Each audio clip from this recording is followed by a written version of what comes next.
Welcome everyone, मैं हूँ प्रतीक्षा। Guys, इस बार मैं जो सीरीज स्टार्ट करने वाली हूँ वो सीरियसली एक एंटरटेनिंग पर्पस से बनाई गई वेब सीरीज नहीं है, बल्कि सीरियसली एक मास्टरपीस सीरीज है। अगर आप लोग साई-फाई वेब सीरीज लवर हैं, तो गाइस ये सीरीज आप लोगों की एक बेस्ट सिलेक्शन रही होगी। इस पूरी सीरीज के अंदर हमें काफी सारी नई चीजें, technology, planets, aliens, robots, survive कैसे किया जा सकता है, इतने सारे कॉम्बिनेशन से इस मास्टरपीस को तैयार किया गया है। इस वेब सीरीज को स्टार्ट करने से पहले इसका ओवरव्यू काफी ज्यादा इम्पोर्टेंट है, ताकि आप समझ पाए कि आखिर आप क्या चीज देख रहे हैं। ये वेब सीरीज हमें 2044 में ले चलती है। टाइम इतना ज्यादा खराब हो चुका था कि लोग इस टाइम ऑक्सीजन नहीं ले पा रहे थे, या हर जगह ऐसी गैसेस फैली थी जिससे कि इंसान मर सकते थे। अब जब इंसानों के पास टेक्नोलॉजी काफी अच्छी आ चुकी थी, तो लोगों ने अर्थ को छोड़ने का फैसला किया। उसी टाइम के बीच में एक एलियन स्पेसशिप अर्थ के अंदर एंटर करता है। साइंटिस्ट उस यूएफओ की टेक्नोलॉजी को चुराकर एक मदर रेजोल्यूट क्रिएट करते हैं। हर किसी इंसान को नए प्लेनेट पे नहीं भेजा जा सकता था, इसी कारण हर एक इंसान के एग्जामिनेशन किए जाते थे। जो भी उस एग्जामिनेशन में पास होते, उन चुने हुए इंसानों को मदर रेजोल्यूट अल्फा सेंटॉय नाम के नए प्लेनेट तक ले जाए। ये एक हैबिटेबल प्लेनेट था जिसपे इंसान जिंदा रह सकते और अपने आगे की लाइफ भी जी सकते हैं। लेकिन जब वो पूरा रेजोल्यूट प्लेनेट तक आगे बढ़ रहा था, उसी बीच में एक एलियन स्पेसशिप ने उस रेजोल्यूट पे हमला किया था। अब यहाँ पे गाइस जितने भी स्पेसशिप थे, उन्हें जुपिटर नाम दिया गया था। काफी सारे जुपिटर को रेजोल्यूट के कैप्टन को वहाँ से भेजना पड़ता है। गाइस, ये पूरी वेब सीरीज एक रॉबिन्सन नाम की फैमिली पे बेस्ड है। अब यहाँ पे रॉबिन्सन फैमिली को एक नया फ्रेंड भी मिलता है, जो कि एक एलियन रोबोट था। असल के अंदर उस रोबोट को इस फैमिली के सबसे छोटे मेंबर विल रॉबिन्सन ने एक्सप्लोर किया था। इन दोनों की दोस्ती आपको कहीं आगे तक दिखाई देगी। अब ये पूरी वेब सीरीज रॉबिन्सन फैमिली के साथ कई और ऐसे भी लोग थे जो कि एक प्लेनेट पे अटक जाते हैं, और वहाँ से अल्फा सेंटोनिक तक पहुँचने की ये पूरी कहानी है। अब जब आपको काफी सारी चीजें क्लियर हो चुकी होंगी, तो हम इस सीरीज के फर्स्ट सीजन के फर्स्ट एपिसोड की तरफ बढ़ते हैं। एपिसोड के स्टार्टिंग में हमें रॉबिन्सन फैमिली दिखाई जाती है। असल के अंदर इन सभी को रेजोल्यूट से भेज दिया गया था सबसे नियर प्लेनेट पे, क्योंकि इनके रेजोल्यूट पे किसी एलियन स्पेसशिप ने हमला किया था। ये सारी फैमिली बहुत ही आराम से बैठी थी और अपने टाइम को एंजॉय कर रही थी। इन्हें भी पता था कि कोई भी खतरा इन तक पहुंच सकता है। उसी टाइम रेजोल्यूट का एक हिस्सा टूट के इनके शिप से टकराता है। पूरा शिप बुरी तरीके से आउट ऑफ कंट्रोल हो जाता है। जिस तरीके से इस शिप को लैंड करना चाहिए था, इसके अपोजिट शिप क्रैश होके प्लेनेट पे लैंड करता है। इसके कारण शिप के अंदर जितने भी सामान थे वो इधर उधर हिलने लगे थे। रॉबिन्सन फैमिली के अंदर एक कपल और 3 बच्चे थे। मॉरिन, जो कि इन बच्चों की मॉम थी, उन्हीं के पैर पे एक बॉक्स आके टकराता है। मॉरिन का पैर फ्रैक्चर हो चुका था। बाहर आके इन सब लोगों को सबसे पहले मॉरिन को फर्स्ट एड देना था। ये लोग अपना कैंप बनाते या फिर और कोई चीज सोचते, उससे पहले इन लोगों का स्पेसशिप पानी के अंदर डूब जाता है। असल के अंदर ये एक ऐसे प्लेनेट पे थे जहाँ पे पूरी तरीके से बर्फ थी। इस प्लेनेट के बारे में आपको और काफी सारी चीजें आगे पता चलती जाएगी। जिस जगह पे स्पेसशिप था, वो जगह इतनी कच्ची थी कि बर्फ के अंदर वो पूरा स्पेसशिप डूब चुका था। जिसके बाद गाइस हमें फैमिली मेंबर के बारे में बताया जाता है। जॉन, जो कि इस फैमिली का हेड था, वो असल के अंदर एक्स आर्मी मेंबर था। काम में इतना ज्यादा बिजी रहने के कारण फैमिली को टाइम नहीं देने से इस फैमिली के बीच में दरारें आ चुकी थी। फैमिली हमेशा जॉन के आने का वेट किया करती थी। रॉबिन्सन फैमिली की बड़ी बेटी का नाम जूडी था, जो कि मॉरिन के फर्स्ट हस्बैंड की थी। मॉरिन की दूसरी बेटी का नाम पेनी और सबसे छोटे बेटे का नाम विल था। गाइस, इस सीरीज के स्टार्टिंग के कुछ एपिसोड में हमें पास्ट और प्रेजेंट की स्टोरीज दिखाई गई है, ताकि हर एक कैरेक्टर की अच्छी तरीके से बैकग्राउंड स्टोरी भी बता दी जाए। सीन वापस प्रेजेंट में शिफ्ट होता है। शिप जिस तरीके से पानी के अंदर डूबा था, उस पूरे एनवायरनमेंट को कैलकुलेट करके मॉरिन को पता चल चुका था कि अगर कुछ टाइम तक इन लोगों के पास कोई हेल्प नहीं पहुंची, तो वो पानी पूरी तरीके से जम जाएगा। 0 डिग्री से टेम्परेचर -60 डिग्री तक चला जाएगा। शिप के साथ में ये सारे लोग भी जम जाएंगे और मर जाएंगे। इसी प्लेनेट पे बाकी जुपिटर को भी लैंड करना था। इसी कारण काफी सारे और जुपिटर्स भी थे जो कि यहाँ पे क्रैश लैंड कर रहे थे। जुपिटर इतने ज्यादा दूर लैंड कर रहे थे कि ये लोग मदद भी नहीं मांग सकते थे। पेनी यहाँ पे फ्लेयर गन लेके जाती है और उसे शूट करती है, ताकि कोई मदद के लिए उन्हें देख सके। जूडी को मेडिकल के अंदर काफी ज्यादा इंटरेस्ट था। इसी के कारण जब वो अपने मॉम का पैर चेक करती है, तो उसे पता चल चुका था कि पैर की हड्डी टूटी है। मॉरिन यहाँ पे अपना हेलमेट उतार देती है। असल के अंदर वो उस प्लेनेट में सांस ले पा रही थी। ये बात उसे तब पता चली जब उसने जॉन के सूट को थोड़ा सा फटा हुआ देखा। अगर इस प्लेनेट पे गैसेस होती और ऐसी गैसेस होती जिससे कि इंसान मर सकते हैं, तो शायद जॉन अभी तक जिंदा नहीं रह पाता। इसी बात से मॉरिन को पता चलता है कि इस प्लेनेट पे ये लोग सर्वाइव कर सकते हैं। हमें यहाँ पे दिखाया जाता है कि जूडी विल के पास में भी जाती है, क्योंकि स्पेसशिप की टक्कर लगने से विल को भी काफी ज्यादा झटका लगा था। छोटा बच्चा था, इसी के कारण उसे पेन हो रहा था। लेकिन जॉन ने सोचा कि उसका बच्चा काफी स्ट्रॉन्ग है, लेकिन इस चीज के पीछे जूडी आर्ग्यूमेंट करती है। इनके आर्ग्यूमेंट से साफ पता चल रहा था कि जूडी अपने फादर से उतना प्यार नहीं करती जितना प्यार पेनी और विल करते हैं। असल के अंदर जूडी को लगता था कि उसके फादर उस समय फैमिली के साथ नहीं थे जब उन्हें होना चाहिए था। वो हमेशा अपने काम में बिजी रहे और इसी कारण जूडी अपने फादर को इतना इम्पोर्टेंट नहीं समझती थी। वहीं दूसरी तरफ पेनी और विल दोनों अपने फादर को इम्पोर्टेंट समझते थे और उनके काम को भी इम्पोर्टेंट समझते थे। यहाँ जॉन मॉरीन से पूछता है कि हमें यहाँ से निकलने के लिए कितना टाइम मिल सकता है। मॉरीन साफ कह चुकी थी कि 6 घंटे के अंदर सूरज डूब जाएगा और अगर हम यहाँ से नहीं निकले तो ये पूरी जगह जम जाएगी। उसी टाइम जॉन को एक आइडिया आता है कि अगर इन लोगों को यहाँ पे सर्वाइव करना है तो इन्हें स्पेसशिप में जाना पड़ेगा। स्पेसशिप के अंदर एक ऐसी बैटरी है, सूट को चार्ज करने वाली आयन लिथियम बैटरी ले आए तो ये सभी लोग अपने सूट को गर्म रख सकते हैं, वो भी पूरी रात। अब यहाँ पे सीन ये क्रिएट होता है कि मॉरिन अंदर नहीं जा सकती क्योंकि उसके पैर में चोट लगी थी। जॉन का सूट फटा हुआ था और बाकी दोनों लड़कियों को भेजने से अच्छा ये लोग विल को भेजे क्योंकि विल की हाइट छोटी है और वो बच्चा जल्दी पानी में जाकर आ जाएगा। अब जब जॉन अपने बेटे विल को तैयार करता है और उसे समझाता है कि किस तरीके से उसे पानी के अंदर जाना है, तो हम उसी टाइम देखते हैं कि जूडी अपना सूट पहन के पानी में कूद जाती है। अब गाइस इसके पीछे एक बहुत बड़ा रीजन था जो कि आपको आगे पता चलेगा। यहाँ पे जूडी पानी के अंदर तैरती हुई सीधा शिप तक पहुँच जाती है। वो असल के अंदर टॉप डोर से नहीं बल्कि बैक डोर से जाती है। जूडी एयरलॉक से एंट्री करती है और यहाँ से सप्लाई रूम थोड़ा सा दूर था। जूडी सप्लाई रूम में पहुँच के बैटरीज को ले भी आती है, लेकिन सबसे बड़ी प्रॉब्लम ये थी कि पानी काफी तेजी से जम रहा था। मॉरिन ऊपर से कह रही थी कि शायद जूडी नहीं पहुँच पाएगी, इसी कारण उसे बैटरीज छोड़ देनी चाहिए। पेरेंट्स के कहने पे जूडी बैटरीज को भी छोड़ देती है, लेकिन ये भी उसे हेल्प नहीं करता क्योंकि ऊपर आने से पहले ही पूरी बर्फ जम चुकी थी और उसके अंदर जूडी भी वहीं रह जाती है। जूडी यहाँ पे अपनी मॉम मॉरिन से पूछती है कि वो कितने टाइम तक यहाँ जिंदा रह सकती है। 5 से 6 घंटे की ऑक्सीजन इस सूट के अंदर इनबिल्ड थी, यानी कि अगले 5-6 घंटे जूडी इसी जमी हुई जगह पे अपने सूट के अंदर जिंदा रह सकती थी। अब जॉन के पास जो भी चीज थी वो उसी चीज से बर्फ को खोदने की कोशिश करता है, लेकिन काफी देर हो जाने के बाद में भी ये बहुत कम खोद पाए थे। उसी टाइम विल को एक आइडिया आता है। विल असल के अंदर सामने वाले माउंटेन पे देख रहा था जहाँ से रोशनी आ रही थी। चलते हुए बर्फ को देख के विल को समझ में आ जाता है कि यहाँ जरूर कोई न कोई स्पेसशिप आके टकराई है जिसमें मैग्नीशियम था। मैग्नीशियम जब भी बर्फ के साथ मिलता है तो वो जलने लगता है और बर्फ के साथ होने के कारण मैग्नीशियम काफी ज्यादा स्पीड से जलता है। विल ये सारी बात जॉन को बताता है और अब जॉन विल की बात सुन के उसी के साथ में उस मैग्नीशियम को कलेक्ट करने के लिए वहाँ से चला जाता है। पेनी को पीछे का सारा सपोर्ट दिया जाता है कि पीछे की चीज अब तुम संभालोगी। यहाँ पर हमें इस फैमिली का एक सीन और दिखाया जाता है जब टाइम काफी ज्यादा खराब चल रहा था, लोगों को ऑक्सीजन मास्क पहन के जाना पड़ रहा था। उस टाइम पे भी पेनी अपने फादर को सपोर्ट करती है। जॉन जब भी घर नहीं आता था उसके बावजूद भी पेनी क्रिसमस पे अपने फादर के लिए गिफ्ट्स लिया करती थी। यहाँ पेनी अपनी बहन जूडी के पास आके बैठ जाती है ताकि वो उसे थोड़ा सपोर्ट कर सके। जूडी को पता था कि वो ऐसे जमी हुई ज्यादा टाइम तक जिंदा नहीं रह पाएगी। यहाँ पे हम जॉन और विल को देखते हैं। असल के अंदर जॉन विल को इसलिए लेके गया था क्योंकि जॉन को मैग्नीशियम का कोई आइडिया नहीं है कि वो कैसा दिखता है और कौन से पार्ट को साथ लेकर आना है। इन दोनों के ही सामने वो माउंटेन था जहाँ पे जलता हुआ मैग्नीशियम इन्हें दिखाई दे रहा था। विल के कहने पे जॉन को वो जगह मिल जाती है जहाँ से उसे मैग्नीशियम कलेक्ट करना था। विल यहाँ पे शांति से थोड़ा दूर ही खड़ा था, लेकिन तभी एकदम से जहाँ विल खड़ा था उसी जगह की बर्फ खसक जाती है और विल यहाँ पे बनी हुई सुरंग से सीधा नीचे की तरफ पहुँच जाता है जो की बहुत बड़ी सुरंग थी। सेम टाइम पे यहाँ मॉरिन की भी हालत खराब होती जा रही थी। जूडी एक मेडिकल स्टूडेंट थी, इसी कारण वो पेनी को अपनी मॉम को देखने के लिए कहती है। मॉरिन की जो कंडीशन थी उसी टाइम के अंदर अगर मॉरिन का इलाज नहीं किया जाता तो मॉरिन का पूरा पैर सख्त हो जाता और उसके अंदर का ब्लड मॉरिन को शायद पैरालाइज भी कर सकता था।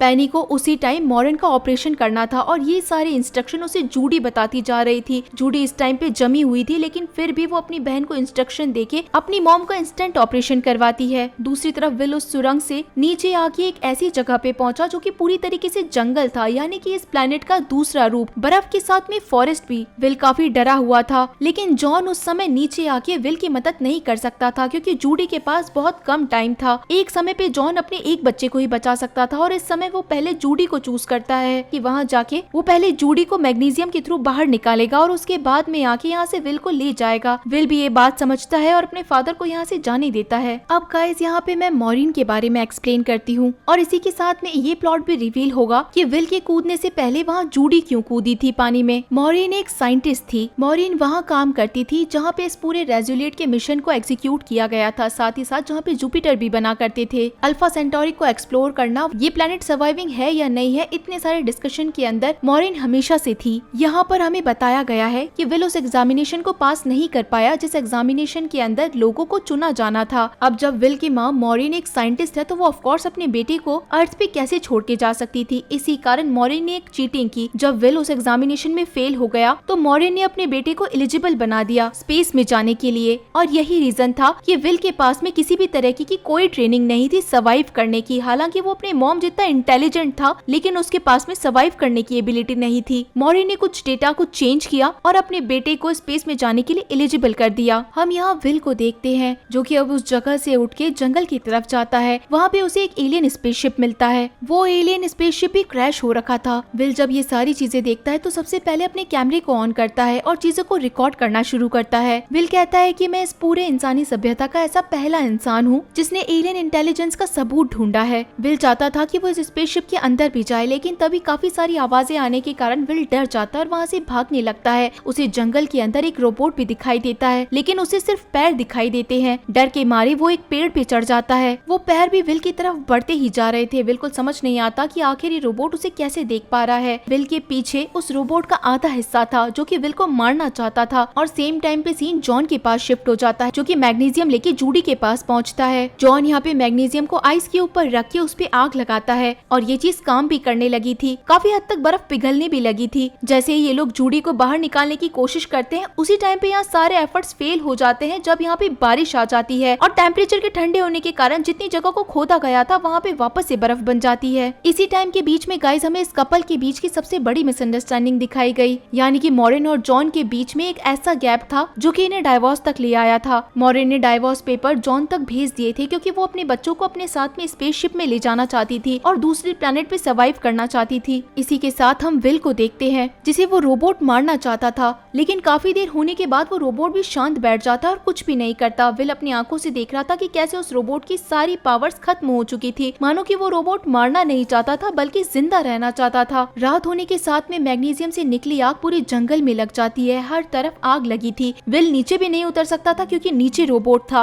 ओवरऑल विल बुरी तरीके से फंस चुका था, लेकिन विल को अपने सामने बैठे हुए रोबोट से साफ दिखाई दे रहा था कि वो रोबोट जिंदा रहना चाहता है। उसके नीचे बाकी का हिस्सा है लेकिन ऊपर वाला हिस्सा नीचे तक नहीं पहुंच पा रहा है। धीरे धीरे करके उस रोबोट के फेस से लाइट्स भी कम होने लगी थी। तब यहाँ पे विल डिसीजन लेता है कि अगर वो जिंदा नहीं रह सका तो एटलीस्ट ये रोबोट तो जिंदा रहे। अपने पास के एक थ्रेड को लेके वो पेड़ को काट देता है और रोबोट को नीचे गिरा देता है ताकि वो रोबोट खुद को जोड़ सके। अब जब विल ने उस रोबोट को नीचे गिरा दिया था और उस रोबोट ने खुद को जोड़ लिया था तो जैसा कि विल ने रोबोट की हेल्प करी थी तो रोबोट भी विल की हेल्प करता है। वो सीधा पेड़ पे चढ़ता है और विल को अपने साथ में उठा के उस आग से काफी दूर ले जाता है। यहाँ सीन उस टाइम पे पहुंच जाता है जब पूरी फैमिली हार चुकी थी और उन्हें कुछ समझ नहीं आता कि आखिर वो जूडी को बाहर कैसे निकाले। तब एंट्री यहाँ पे विल की होती है। विल यहाँ पे अपने साथ में रोबोट को लेकर आया था। पहले तो रॉबिन्सन फैमिली डर जाती है कि आखिर विल किसके साथ में है। यहाँ पे गाइस हम एक बहुत बड़ा चेंज देखते हैं क्योंकि रोबोट जब पहले विल के साथ में था तब उसके फेस की लाइट रेड थी, लेकिन हेल्प के बाद में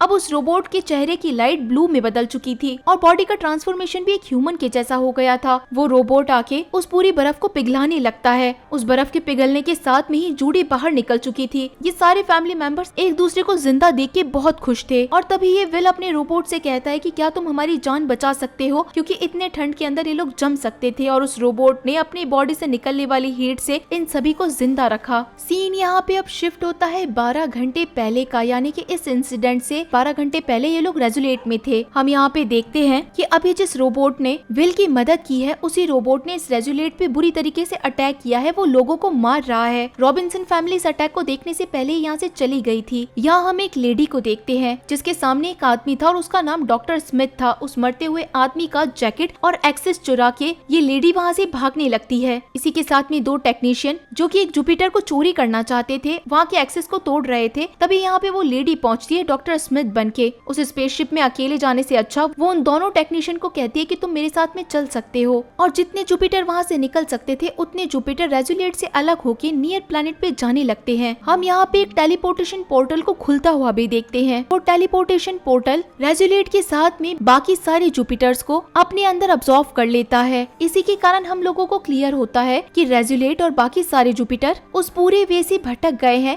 जहाँ से इन लोगों को नए प्लेनेट पे जाना था। इसी टेलीपोर्टेशन पोर्टल के कारण ये सारे शिप्स किसी दूसरे प्लेनेट पे पहुँच गए हैं। उसी टेलीपोर्टेशन पोर्टल के अंदर रेजुलेट और जुपिटर हमें जाते हुए दिखाई देते हैं और उसी के साथ गाइज ये शानदार एपिसोड यहीं पे खत्म हो जाता है। गाइज इस पूरी वेब सीरीज के अंदर काफी सारे सस्पेंस है जो कि हमें कई नई चीजों के बारे में बताते हैं। तो क्या रॉबिन्सन फैमिली जिंदा रह पाएगी? इन सारी चीजों के जवाब तो गाइज हमें नेक्स्ट एपिसोड में पता चलेंगे। तो चलिए फिर मिलते हैं आप सभी लोगों से अगले एपिसोड में। तब तक के लिए टाटा।